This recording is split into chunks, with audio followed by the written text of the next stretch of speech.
من المؤمنين رجال صدقوا ما عاهدوا الله عليه فمنهم من قضى نحبه ومنهم من ينتظر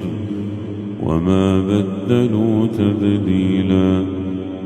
ليجزي الله الصادقين بصدقهم ويعذب المنافقين إن شاء أو يتوب عليهم